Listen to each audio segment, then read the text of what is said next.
The family says his work was evident when Jackson, who was the president of the Rainbow Coalition, addressed a special session of the The United initiative Nations was Council president in of the solidarity Rainbow with Namibia Coalition on 27 to October address us. 1988.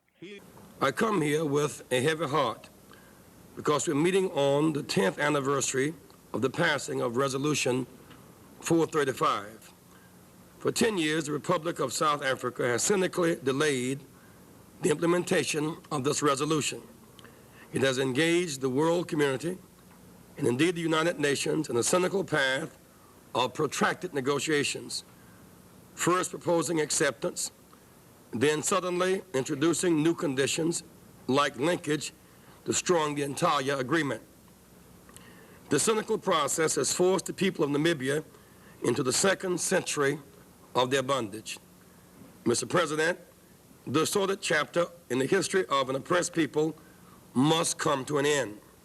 I hope that next year you will invite me to celebrate Namibian independence. Reverend Jackson, during the meeting, reminded the international community of the United Nations' primary and unique responsibility towards Namibia. The Republic of South Africa has been anxious to portray itself as the compromising party.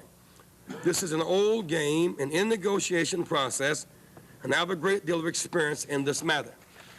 South Africa has introduced a totally extraneous issue, the war in Angola, and linked it with Namibian independence.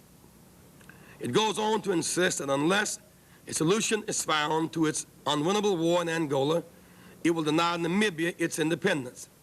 To add to this absurdity, it insists that if Angola does not make concessions, then the inability of Namibia to obtain independence is the fault of Angola and its ally Cuba.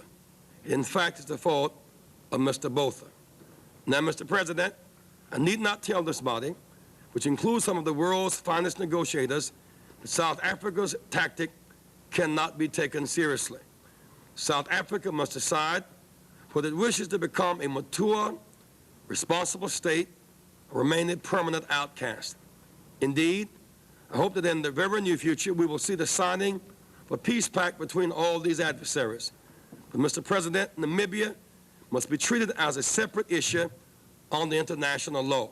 Jackson pulled no punches in his address, declaring South Africa a terrorist state. South Africa can cease being a terrorist state.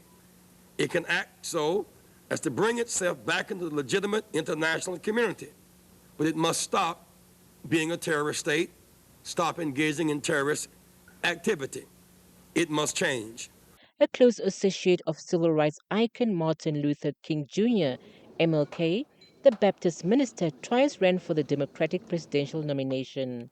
He spent This decades initiative was advocating for the rights initially of black originally Americans and proposed by other His minorities, Excellency Mr. dating Leopold back to the Senghor. tumultuous 1960s civil rights movement.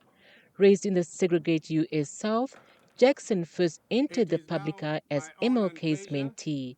He was with to call Martin upon Luther the King when he was President of assassinated the at the Lorraine President Hotel of in the Memphis Rainbow in Coalition 1968. In to a address us. 2008 interview with Al He Jazeera, requires no Jackson said introduction. Martin Luther King's slaying He's a man with whom traumatized we've him become very and blamed the familiar U.S. because government for sowing he fears is close among the public against his to mentor the issues that are without a close to our heart. foundation. I come